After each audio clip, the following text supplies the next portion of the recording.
તો આજના સમયમાં બધાને ખબર જ છે કે સોયા ચંક્સ કેટલા પ્રોટીનથી ભરપૂર છે. ઈંડા કરતાં પણ તેમાં પ્રોટીન વધારે રહેલું હોય છે. અને જ્યારે કંઈ પણ રસોઈની ખ્યાલ ન આવે ને ત્યારે આ રેસીપી બનાવી એકદમ ઝટપટ, સ્વાદિષ્ટ અને વળી એટલી સરસ અને સરળ રીતે. તો ચલો રેસીપી જોઈ લઈએ. કેમ છો બધા? હું છું નિરાલી દુધાટ, ટ્રેઝર ફૂડના કિચનમાં તમારું સ્વાગત કરું છું. તો સોયા ચંક્સને છે ને મેં અડધી કલાક માટે પાણીમાં પલાળી રાખ્યા હતા અને એકદમ તેને મેં છે ને આવી રીતે દબાવીને બધું જ પાણી કાઢી નાખ્યું છે. તમે જોઈ શકો છો કે આવી રીતે મેં તેને પ્રેસ કરીને બધું જ પાણી કાઢીને ડ્રાય કરી લીધા છે. અને હવે આ સોયા ચંક્સને છે ને આપણે ગ્રાઇન્ડ કરવાના છે અને બિલકુલ પાણી નથી નાખવાનું. તેને પલ્સ મોડ પર અને થોડી વાર ફાસ્ટ પર એવી રીતે ગ્રાઇન્ડ કરશો એટલે સરસ મજાનો તેનો આવી રીતે કૂચો થઈ જશે.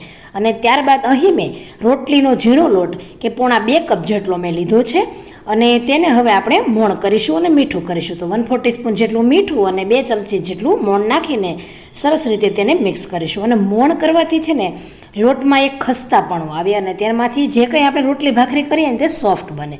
હવે થોડું પાણી એડ કરીને તેનો આપણે લોટ બાંધવાનો છે. અને લોટ કેવો આપણે કઠણ બાંધવાનો છે. જ્યારે પણ તમે રોટલી કરો ત્યારે રોટલી તમારી છે ને નરમ નથી રહેતી કે સોફ્ટ નથી બનતી. તો આવો કઠણ લોટ બાંધજો.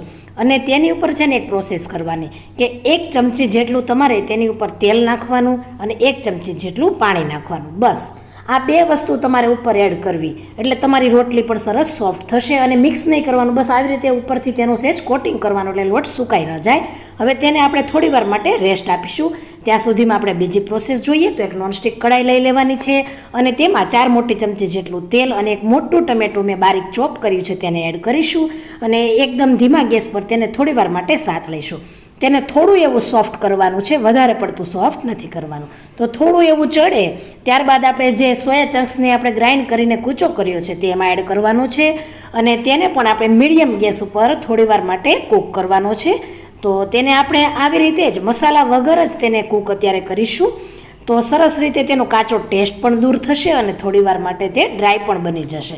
તો જુઓ 2 થી 3 જ મિનિટમાં તે સરસ એવું ડ્રાય થઈ જશે. ત્યારબાદ મસાલા કરીએ તો 1 ચમચી જેટલો ગરમ મસાલો, 1 ચમચી જેટલો મરી પાવડર અને 1 ચમચી જેટલો મેં પીઝા સિઝનિંગ મસાલો લીધો છે, 1 ચમચી જેટલા ચીલી ફ્લેક્સ લીધા છે અને અડધી ચમચી જેટલું મીઠું લઈ લઈશ. અને આ બધા જ મસાલાને હવે તેમાં મિક્સ કરીશું જેથી સોયા ચંક્સમાં સરસ મજાના મસાલાની ફ્લેવર અને ટેસ્ટ બેસી જાય.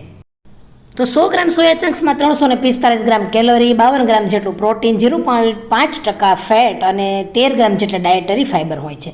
હવે તેમાં એક મોટો કાંદો આપણે ચોપ કરીને એડ કરીશું, એક નાનું એવું કેપ્સિકમ એકદમ બારીક ચોપ કરીને એડ કરીશું અને 1 ચમચી જેટલી સેલરી. તમે અહીં કોબીજ છે કે તમારા મનગમતા પણ તમે વેજીટેબલ એડ કરી શકો છો.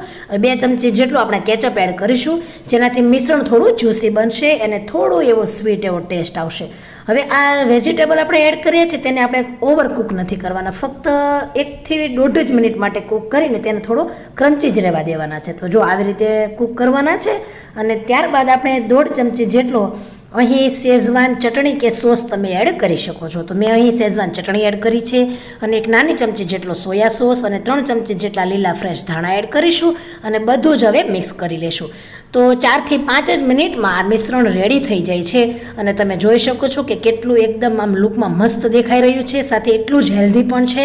હવે જે સાઈડમાં આપણો લોટ રેસ્ટ કરી ચૂક્યો છે તો તેને જોઈએ અને તેને હવે આવી રીતે આપણે મસળી લેવાનો છે.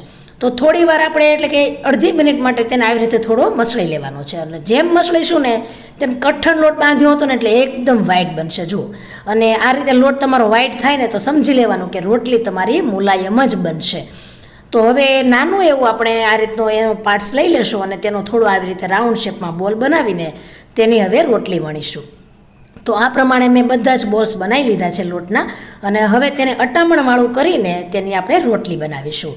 તો બહુ જાડી નહીં અને બહુ પતલી નહીં એવી આપણે થોડી નાની સાઇઝમાં જ રોટલી બનાવીશું, એકદમ મોટી નહીં.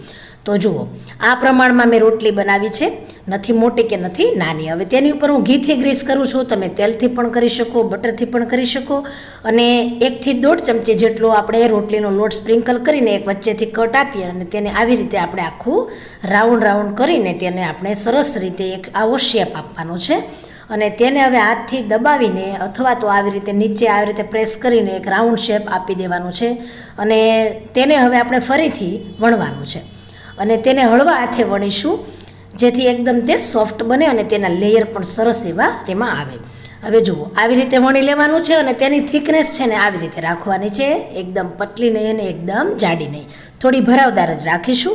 અને હવે તેને આપણે લોઢીમાં શેકવાની છે. તો લોઢીમાં તેને પ્રોપર રીતે આપણે શેકીશું, તેનો કાચો ટેસ્ટ રહેવો જોઈએ નહીં. તો આવી રીતે મીડિયમ ગેસ પર તેને શેકીશું, એકદમ ફાસ્ટ પણ નહીં ને એકદમ ધીમો પણ નહીં, એવી રીતે શેકવાની. અને સરસ રીતે શેકાઈ ગયા બાદ અહીં મેં પીઝા સોસ 1 ચમચી જેટલો સ્પ્રેડ કર્યો છે અને તેમાં જે આપણે મિશ્રણ બનાવ્યું છે ને તેને આપણે એક બાજુ આવી રીતે પાથરી દેવાનું છે અને બીજી બાજુ તેને આપણે હવે આવી રીતે ફોલ્ડ કરી લેવાની છે. તો આવી રીતે સરસ મજાનો ટાકોસ જેવો શેપ આવી જશે. તેની ઉપર હવે હું 1.5 ચમચી જેટલું દેશી ઘી એડ કરી રહી છું. તમે તેલ બટર પણ યુઝ કરી શકો છો. હવે થોડું વધારે પ્રમાણમાં એડ કર્યું છે એટલે બંને બાજુ ઘી લાગી જશે અને તેને હવે આપણે બંને બાજુ થોડી બ્રાઉન એવું અને થોડું એવું નરમ અને ખસ્તા ટાઈપનું બનશે, થોડું સાથે ક્રિસ્પી પણ થશે. એવી રીતે આપણે શેકવાનું છે, ઓવરકુક નથી કરવાનું. બસ આવી રીતે તેની ઉપર થોડી લાઇટ બ્રાઉન જેવી ડિઝાઇન આવે તેવી રીતે આપણે બધા જ ટાકોસને શેકી લેવાના છે. તો હવે તેને કટ કરી લઈશું. તો એકદમ પ્રોટીનથી ભરપૂર, હેલ્ધી અને વળી ફટાફટ બની જતો આ સોયા ચંક્સનો નાસ્તો ફ્રેન્ડ્સ તમને કેવો લાગ્યો છે જરૂરથી મને એકવાર કોમેન્ટમાં કહેજો. અને રેસીપી ગમી હોય તો લાઇક અને વધુમાં વધુ શેર કરી દેજો, જેથી બીજાને પણ ઉપયોગી થઈ શકે છે. અને તેને તમે કેચઅપ છે કે અથવા ખજૂર આમલીની ચટણી અથવા તો મારી ચેનલમાં મેં કેરીની ચટણી પણ અપલોડ કરેલી છે, તેની સાથે તમે ખાઈ શકો છો. અને સોમવારે પણ એટલી જ ઇન્ટરેસ્ટિંગ એવી રેસીપી અને આપણા ગુજરાતના સિટીની ફેમસ એવી રેસીપીઓ આખું વીક શેર કરવાની છું. તો જરૂરથી જોજો. તો તમારો ખૂબ ખૂબ આભાર માનું છું. જય શ્રી કૃષ્ણ.